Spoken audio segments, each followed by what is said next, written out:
Hi guys! Magandang gabi!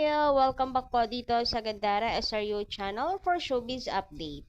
Andito na naman nga po akong muli nagbabalik ang nagmamaganda ninyo kachismosang Kim Pao upang maghatid sa inyo ng latest update and fresh happenings patungkol po kay Kim Chiu and Paolo Avellino. And para nga sa gabing ito ang tatalakayin natin at pag-uusapan ay may kinalaman dito sa ganap ni Kim and Paolo na ngayon ay magkasama nga po silang dalawa. So another ayuda, another good vibes na naman ang ating pag-uusapan guys. But before that, sa mga hindi pa nakaka-subscribe dito sa ating channel, maaari lamang na pindutin ninyo ang subscribe button at notification bell na nandiyan sa baba para mag-updated ka at ma-notify at tuwing may bago po tayong chika at balita hinggil sa Kim Pao. Basta mga balita na may kinalaman po kay Kim Chiu and Paolo Avellino, sagot na po natin yan. So kahapon nga guys, buong akala natin ay mapapanood natin ang Kim Pao sa ASA. Pero bigo po tayo guys na mapanood sila. Mukhang wala na po talaga silang balak pa na ipalabas ang tape episode ng Kim Pao. Sayang, napakaganda pa man din po ng episode na yun, ano? So kung kaya at maaari, sana po ay ipalabas nila kasi kahit tape episode po yan at napanood na natin yung ilang clip po sa social media, aabangan at aabangan pa rin naman po yan ng mga fans. Lalo na't nakakakilig po yung episode na yon. Sabi nga dito ni Madam Visitacion de Guzman, magandang gabi, shout out. Basta Kim Pao Prod, panonoorin kahit tape pa. Totoo yan.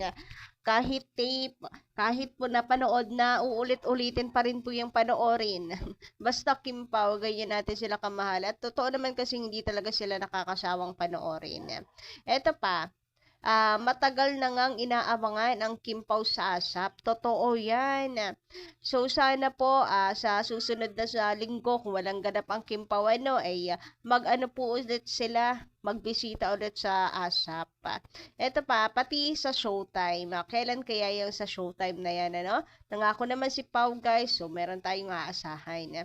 Ito pa, yung sa Sinulog, si Kim lang. Oo nga eh. Kaya ang dami naghahanap talaga kay Paolo Avellino kahapon. Kaya sabi ni Kim, nasa puso niya. Dala-dala pa rin niya. Bit-bit niya, nasa puso. Nakatali po sa kanya. Charata. Uy, si Kimi, gumaganan-ganyan na rin. Anyway, sabi naman dito ni Miss Visitasyon pa sa pagpapatuloy. Pero baka sinamahan lang din si Kim sa Cebu. Oy, di natin alam. Hindi natin nakalalkal, ano ba? Nakalkal yung loob ng van. Baka nandun pala isang Paolo Avellino. Kasama rin pala sa Cebu. Charat! Grabe imagination! Pero totoo, wala pong Paolo Avellino doon na sa Sinulog. Kaya hinahanap po siya ng mga fans, 'di ba? Pero okay lang, si Kimi naman ay may paayuda na sa puso daw niya si Paolo Avellino. And enough na ako doon. Super! Grabe magpakilig itong si Kim Chiu. Hoy, tumatapang. And bet na bet ko yon. Yung mga mga tao doon talaga ng mga hiyaway na simpleng turo lang ni Kimi sa kanyang puso. Nako po, nangingisa yung mga fans sa sobrang kilig. Grabe talaga yung effect, no? Ng Kim Pao sa mga fans. Samantala, sabi naman dito ni Madam Malen Albana, magandang gabi din sa'yo. Good day, Miss Ganda. Uy, thank you so much naman. Wag kayong, ay na, wala akong piso. Tapos na yung Pasko. Charat! Ay, kinikilig yung gandara na yan. Hoy, grabehan kayo. Nagmamaganda lang po. Bubulol tuloy ako sa nyo eh. Napambobola nyo eh. Sa ating lahat. Kinikilig tayo sa makeup artist ni Paolo. Ano pa kaya? Kung ipakita nila na kinukulot ni Paul ang buhok ng babe niya. Ay, nako, Kim Pao, grabehan na yan. Grabe naman talaga yun, na kapag may paganyan, nako, ito the highest level na touch. Trending yung sa Sokmed. Akala nyo ba? Palalagpasin niya ng mga reporters, ng mga newscaster, ng mga manunulat. Hindi, ng mga chismosa. Hindi. Magti-trending yan. Headline yan, for sure. Paulo, baka naman may pa-entry ka dyan ng pakulot-kulot sa buhok ni Kimi. Pero pwera biro, ang sarap talaga po sa masta pagmasdan po ng Kim Pao. Lalo na ito, alagang-alaga ni Kimi, si Pao. And what more nga kung si Pao naman po magkulot-kulot dito kay Kim Chu. Hoy, grabehan yun. Marami na naman po ang Team Zombie Puyaters niyan pag nagkataon. Samantala ngayon naman, dumako po tayo dito sa pagka-uwi ni Kimi from Cebu. Huy, grabehan naman talaga. Ang sarap talaga namang gumising kung may bubungad sa'yo na napakagandang balita. Meron kang makikitang napakasarap na mata ng mga pictures. Dahil magkasama si Kim and Paul, agad-agad, eto na nga ang update natin, ang chika. Huy, parang kay Paolo umuwi Oy, umuwi kay Paolo. Charat lang. Dinudo ko lang yan. Pero, to be honest, guys, grabihan itong si Kim Chu ha. Ano agad? Talagang gym agad. Hindi talaga uso dito kay, kay Kimi yung rest. Yung balakang at likod ko yung nananakit para kay Kim Chu. Ayan nga at may pag-workout pa.